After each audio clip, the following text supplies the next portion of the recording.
¿Cómo reaccionas delante de una injusticia? ¿Cuál es tu reacción ante una mala noticia? ¿Cómo reaccionas ante un problema, ante un revés de la vida? ¿Cuál es tu reacción?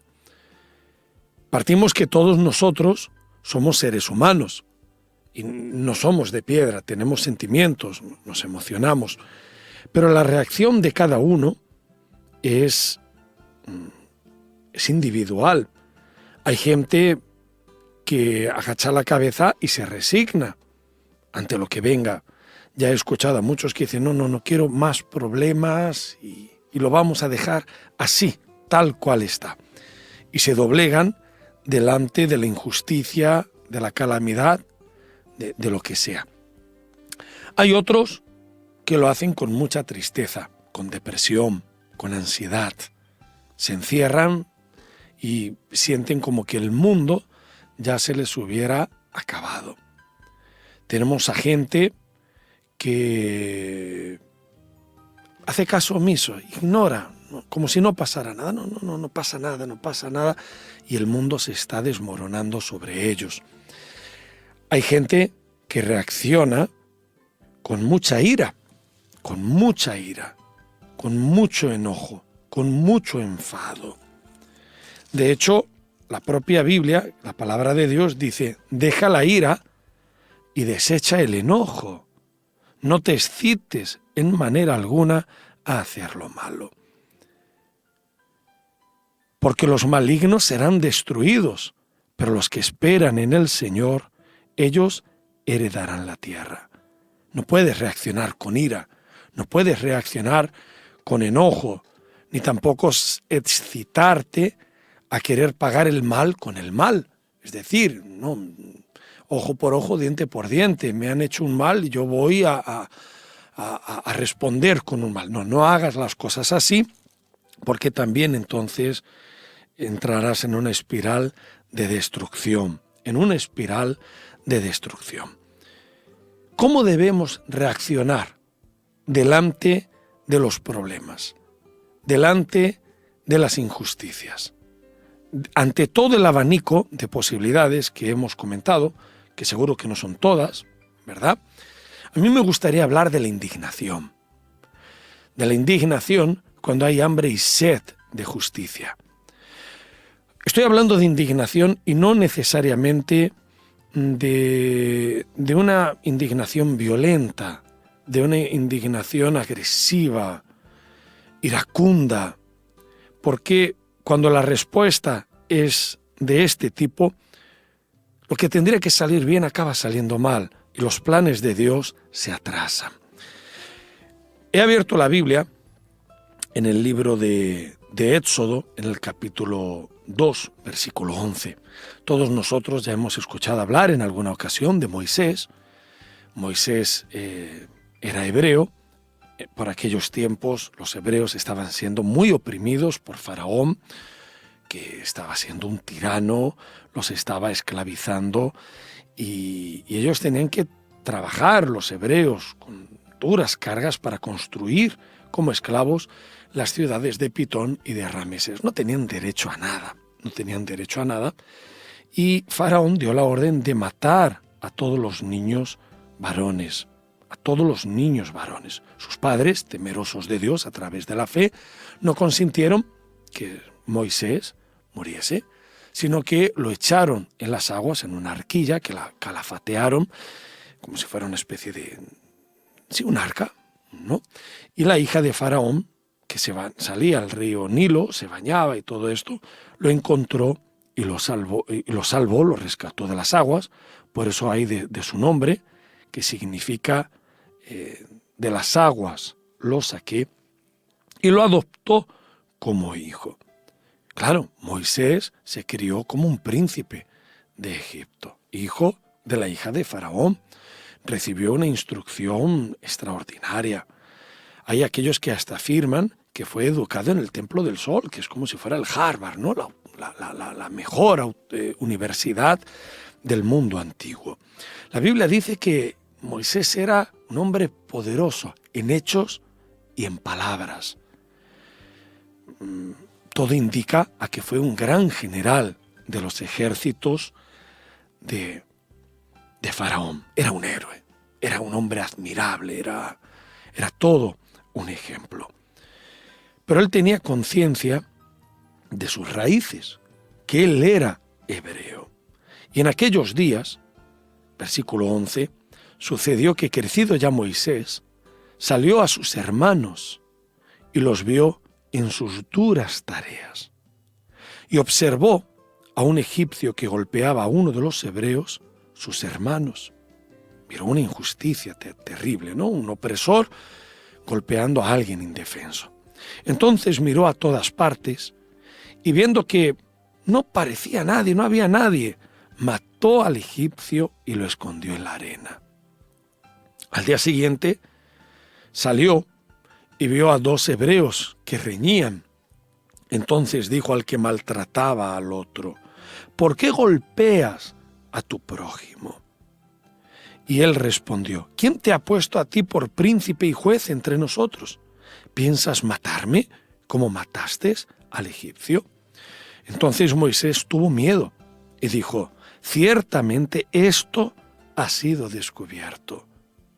Oyendo Faraón acerca de este hecho, procuró matar a Moisés, pero Moisés huyó de delante de Faraón y habitó en la tierra de Madián. Moisés era un hombre que se indignaba. Él quería ayudar a los oprimidos, quería ayudar a su pueblo, quería liberar a los que estaban siendo injusticiados, porque él veía que vivían de una forma que no se correspondía con el bien y con el estilo de vida que él llevaba. El problema es que él se equivocó en el proceder. Ese no era el plan y el proyecto de Dios. Él quiso hacer las cosas a su manera. Quiso hacerlo tomándose la justicia por su propia mano. E hizo las cosas mal. Tuvo un impulso de ira. Él no supo dominar su indignación. No supo controlar su impulsividad, su ira, su enojo, cometiendo un asesinato, colocándose en el punto de mira de Faraón, que lo miraba como una amenaza y como un traidor. Dios quería usar a Moisés. Moisés tenía virtudes que eran extraordinarias. No era un hombre que se resignaba. No era un hombre indiferente ante la injusticia y ante la maldad.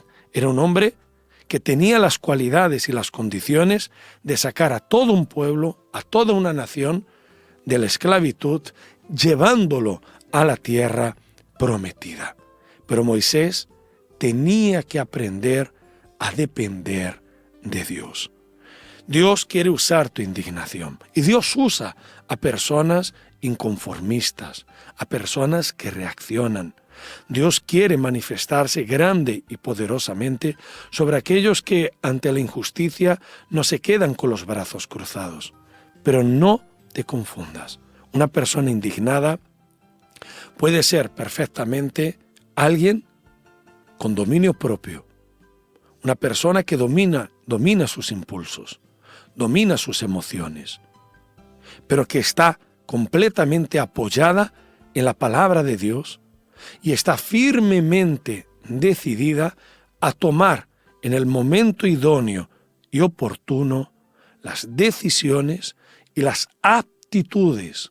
Decisiones y aptitudes. Somos nosotros los que decidimos.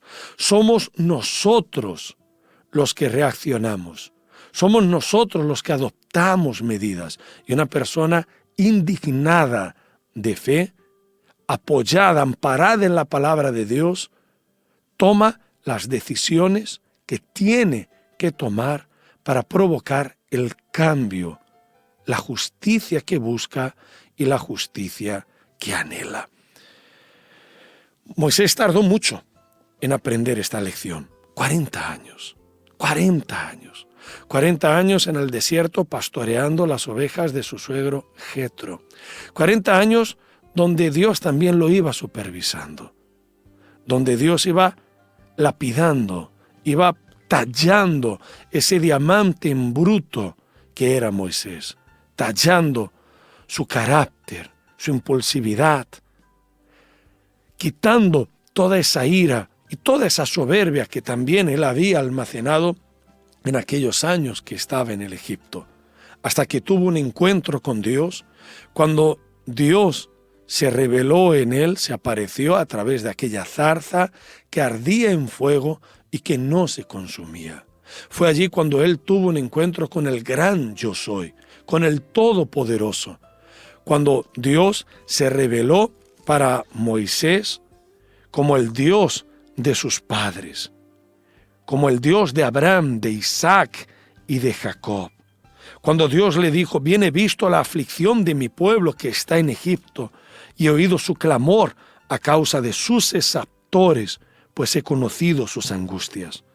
Y he descendido para librarlos de mano de los egipcios y sacarlos de aquella tierra a una tierra buena y ancha, a tierra que fluye leche y miel, a los lugares del cananeo, del eteo, del amorreo, del fereceo, del heveo y del jebuseo. ¿Y sabes qué, Moisés? Quiero utilizarte a ti.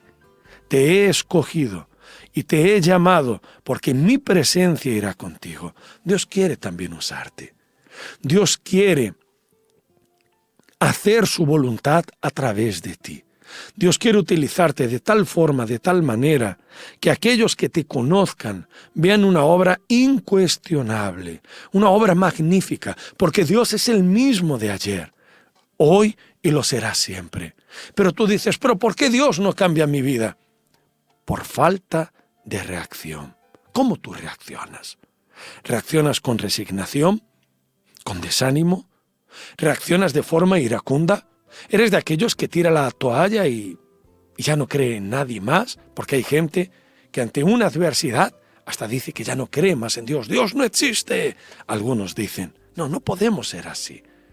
Lo que tenemos que hacer es, apoyados en la palabra de Dios, aferrarnos a la misma y luchar para que lo que está escrito se cumpla en nuestras vidas.